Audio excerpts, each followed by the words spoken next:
Hi, welcome back to Broken and Brilliant. I'm Carrie O'Toole with Carrie O'Toole Ministries, and I'm again joined by Elisa Morgan. Welcome, Elisa. Hey, Carrie, good to be with you. Thank you so much for being here. Yeah. As you may know, Elisa was the CEO for MOPS International for how long? 20 years. Oh my gosh, I'm old. It just happened. Oh well.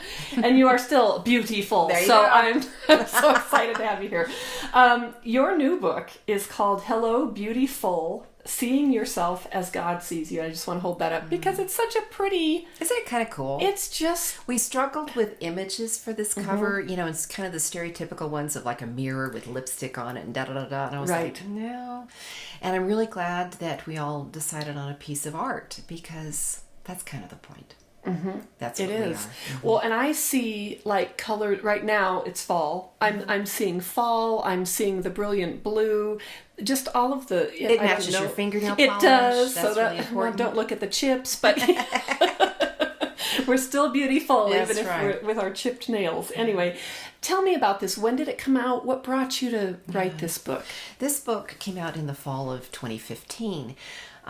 I didn't really know this book was percolating inside me until it began to emerge. That's kind of a neat process when things like that happen. In writing The Beauty of Broken, which is a memoir, I knew it was more of a chronological development of my second family, which was broken just like my first family was.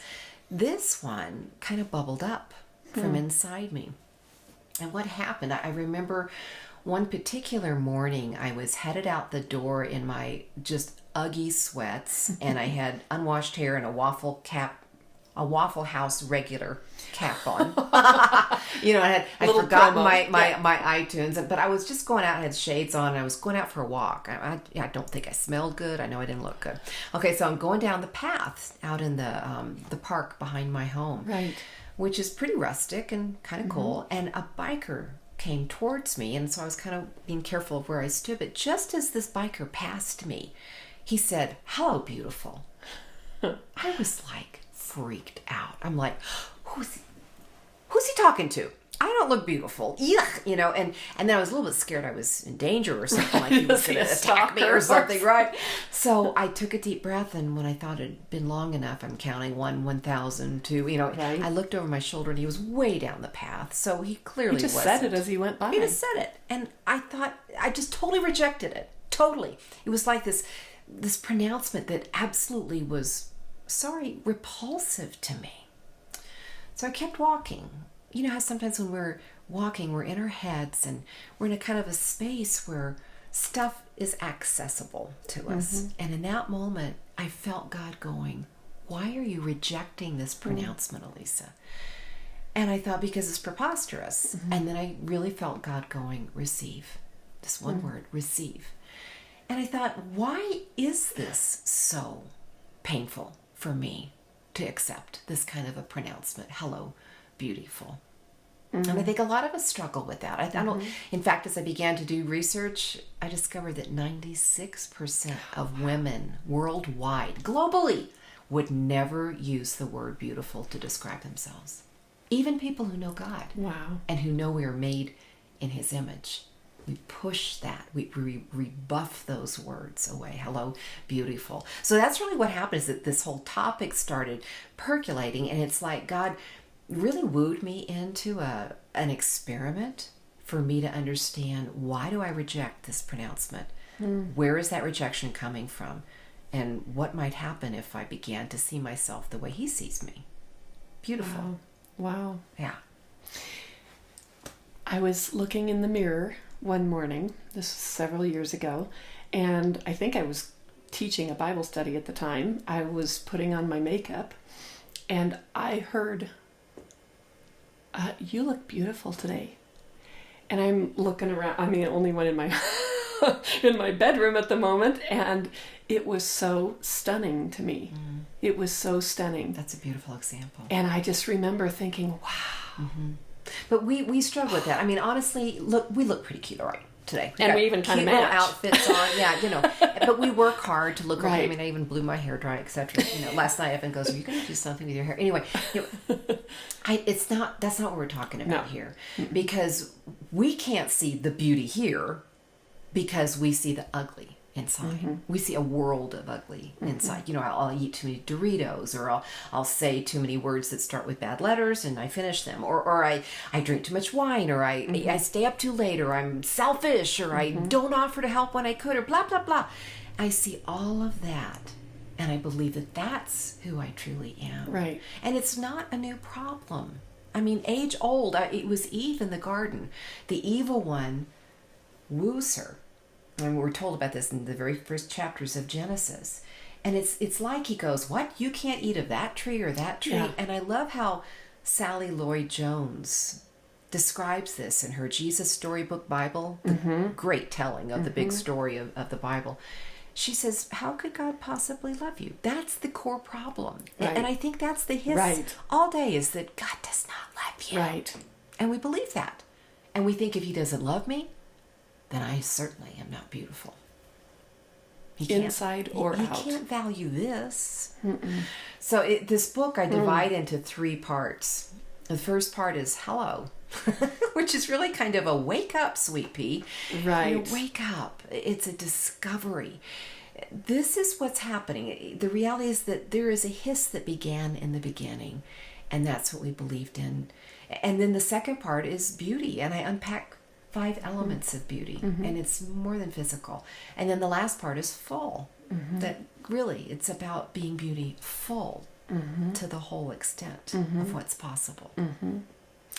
That is amazing. What are you hearing as a result of this book? People who are reading this, what is it doing? Freedom. Again, if I look at the theme of the things that I write and speak about, it's about moving from not enoughness to enoughness. I constantly define and label myself as lacking in something, when God, because he sees me through his son, God sees us through Jesus, because of that, he sees me as adequate. And so there's this process. And I think the other thing is that beauty is 5-fold. It's 5-dimensional. Maybe I could just share those. Please. Okay, so there's 5 elements of beauty. The first one is voice, which is your unique personality. You're going to be different from me. I'm going to be different from you. Some things we might be similar in, but whether you're an extrovert or an introvert, or whether you like to work with your hands, or you like to work with your voice, or whatever, your voice is who God made you to be. The second element of beauty is your vessel, which is your physical body. I like to say it's a container. When you go into your bathroom, you're going to see all these different containers. A toothpaste tube. You're going to have maybe a cup to take your pills with, maybe a toothbrush holder. Each one of those containers is designed to help us access the contents within them. Help us squeeze out the toothpaste, hold our toothbrush, etc.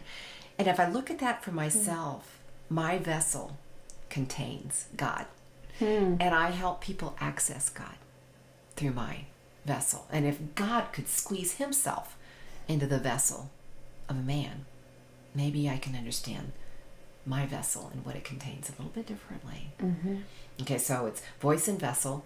The next one is womb. Wow. That's your influential, your creative potential. Womb is your creative potential. It's what you can do. And Eve said after she gave birth to the first child, with the help of the Lord, I brought forth a man. Wow. So what are we going to give with our potential? Maybe it'll be a baby. Okay. Right. But women were made to be womb bearers and to bear children, but we were also made to create other things. And I love to think about that. What is the womb that God has called me to steward on this planet? What does he want to bring forth from my efforts? Right. The fourth one is scar, and that's your painful story. And you and I have been talking about just how beautiful our brokenness can be, but honestly, our painful story can make us actually more valuable for God's purposes. Yeah, let's talk about that just for a minute, because I know that there are people watching who are really, really going through something horrendous, and they're thinking it is one thing when you're on the other side of it, right, to come back and look and see the value of that. I remember saying to one of my counselors at a very deep time, I don't even suffer well. She's like, do you know what the word means? Nobody does this well. It's not pretty. It's very messy and very ugly. But as you're talking about the scar, where is the beauty in that? How can you be more valuable after?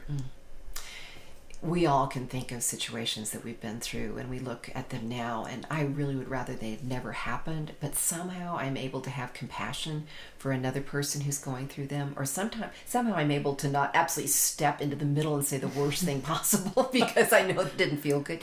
Maybe you've been diagnosed and treated for cancer, and you know how to come alongside somebody in chemo. Maybe you've had a child through adoption. Mm-hmm. And you can come alongside somebody else who's prayerfully considering that, and you understand the challenges of it. Mm-hmm. Maybe you've survived a loved one's incarceration, and you know what it's like to go visit somebody at the county correctional facility. And so when you turn up the rug and find another friend who's now spending her Friday mornings at 9:30 at the visitation, you understand her stunned experience of how did I get here? Right. We think those things that we go through that are our broken moments disqualify us, but I really do think they further qualify us. I was in an antique shop in England. It sounds very glamorous, but I was visiting a relative there, and I ran across this stack of porcelain plates, and they looked like they were going to fall apart because there was a crack running through 3 or 4 of them.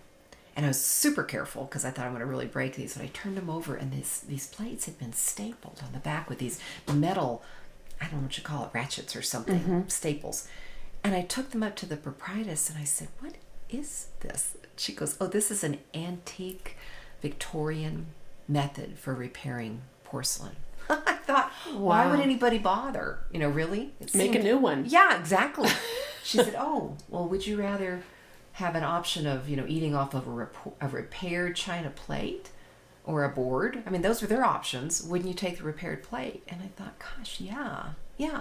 And Carrie, I really thought that's what God does with us. He stapled his son to the cross so that he could use us. And Jesus rose from the dead with the marks of his wounds in his hands. Yeah, those didn't go away. He didn't come back all perfect. Right. He came back with the scars. And so if we look at our scars as our painful story, but still something we have to offer, in fact, more that we have to offer because we've been wounded, it sure turns them upside down. We can see even that is beautiful. And what's number 5? Well, number 5 is sway. Sway is your influential legacy. So we've got voice, vessel, womb, scar, and sway. I think women really struggle with sway. Yes. I'm kind of in the few years post high school, college with my kids. And I know so many of my friends are struggling with this right now. They've been moms their whole life. I have friends also who have worked and have careers. But it's like this season of life can be so challenging for moms. It's like, who am I now? What is my sway? Do I have any? What do I want to leave as my legacy? How do you, there's a lot of us have gone back to school or started out a new venture of some kind. But I notice some are still kind of really struggling and not sure what to do. What do you have to say to somebody? I think we get very intimidated by the concept of sway. We rationalize that we have to legitimize sway. We have to do it through degrees. We have to do it through experience. We have to do it through title, etc.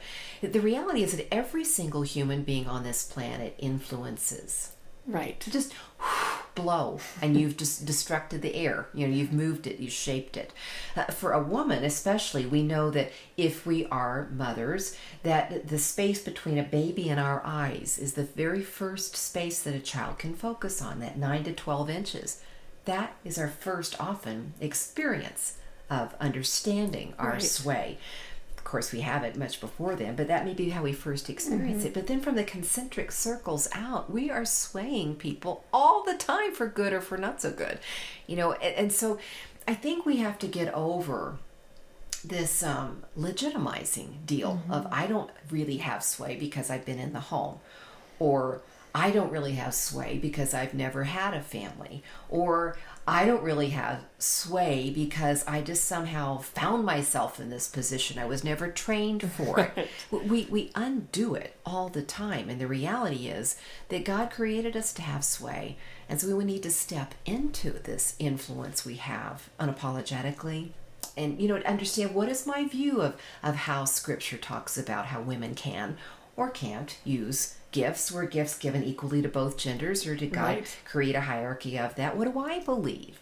I loved this section of your book, by the way, yes. And it's something that I'm actually doing a Bible study with some other friends on this very topic right now, and just trying to figure out, what does it really mean? What are you discovering? Well, it feels like there's kind of a movement of women right now, and not in a scary, bra-burning kind of way, but a movement of just women with wanting and desiring authenticity and realness, and coming alongside each other to help each other move wherever we feel called to move, and supporting each other, so that it's not, well, there's one out there and then everybody sits and points and criticizes and, oh, well, she must just be arrogant, or, there's a lot of that with women. It can be really kind of I think you're right, Carrie. I think we're moving more towards collaboration than competition. Yes. Understanding that not just one person has been given all the gifts. And everybody not just else Elisa has to worship. Morgan, because you were CEO of Moms. That every one of us. And so for me to cheer you on in what God's given to you doesn't take anything away from me. Right. There's enough for everybody, and there's more than enough for everybody. By the way, everybody needs to invest all that they have. God's kingdom is big. When Jesus says, and I think it's in, I can't remember which chapter, I think it's in Matthew, that the harvest is plentiful, but the workers are few. Well, there wouldn't be few if we all stood up, if we all got involved. And we need us all to get involved in order to move forward in that. Yeah. What are you seeing now that you're not in MOPS anymore? What are you seeing as far as people's ideas about women and leadership and all of those things? Is it changing, and has it changed through the years? I think we're making great progress. I think what's happening is that, like you're saying, more women are deciding, I need to understand this for myself. Not just take what's been handed to me through the centuries, but I need to study this and understand this. The reality is that, God created men and women in the image of God, and he called us to partner together for his kingdom purposes. So we really don't have the choice to stay in the back row and not do anything. We need to all use our gifts wherever they are. And to understand that beauty is these 5 elements, that God sees us through Jesus, and that he invites us to live a full life, a beautiful life. I love that Jesus goes, I've come to give you life to the full. Right. And what I really push myself on, and everybody else, is why do we settle for empty? When he came to give us life to the full, I think we're a little bit nervous of empty. Right. And a little bit nervous of full. And he didn't say, when you die. That's right. He said now. Right now. And it may not look like what we want it to look like, because full from what he gives us may be different than the full that we thought it was going to be. Or don't you think we're afraid to be really full because we know he lets some awful things sometimes happen, because that's how we grow and stretch, and he makes more of us? Yeah, I mean, and I remember reading something in one of your books, I can't remember which one, but you were talking about how you had been through so much, and you're like, okay, well, now that's certainly got to be it. Yeah.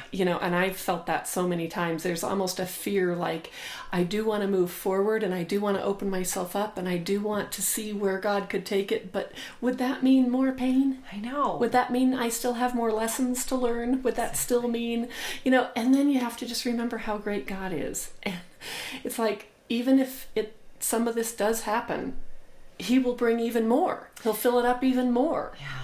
And I like that you're saying that, Carrie, because we are maybe afraid of full because of what all awfulness there is. But I think, too, what I discovered in writing Hello Beautiful is that I was just as afraid of God really loving me. I'm just as afraid of really being loved. Because to open myself to that kind of unconditional love is like the ultimate risk. I was not well loved as a child. And so in many ways, I've been uncomfortable risking to be well loved. Gotcha. As a woman. So it can go either way. It really can. That's I think that there are a lot of people that struggle with that. It's like, why is that's what God wants for us. Just this kind of Depression era child starved love thing, because that's putting myself last. That's sacrifice. Martyrdom. Yeah. God's going, wackadoodle, honey. The only way you really get what I came to give you is to let me love you. The only way you're ever going to be able to love me and serve me is to let me love you. The only way you're going to ever be able to see yourself the way I see you is to let me love you. Wow. You can't give what you don't have. That's right. So if you don't allow yourself to be loved, you can't love anybody else. Isn't that something? Wow. I know, an old lady just starting to figure this stuff out. But you know, and one other thing, Carrie, is that I think it's so much easier for us to see this full-orbed, 5-dimensional beauty in other people than in ourselves. So I really encourage people to read this book, but to go further, at ElisaMorgan.com, there's 7 devotional teachings. They're free. Cool, I'm going to get them. Downloadable questions, and you can do it in a group, because then when I'm going, well, I'm really not very pretty, Carrie can say to Elisa, yes, darling, look, and you can hold up that mirror. And when Carrie's saying everything except for that part about womb, and Elisa can hold up and go, Carrie, even there. So we're not supposed to do this stuff alone. Right. I lead some groups, and I've done some retreats with some moms who have had to relinquish their kids. And that's the thing. They always have compassion for everybody else in the group. This one can see it for that one, and this one can see it for them, but they're always like, but me. I'm the big exception. Wait a second here.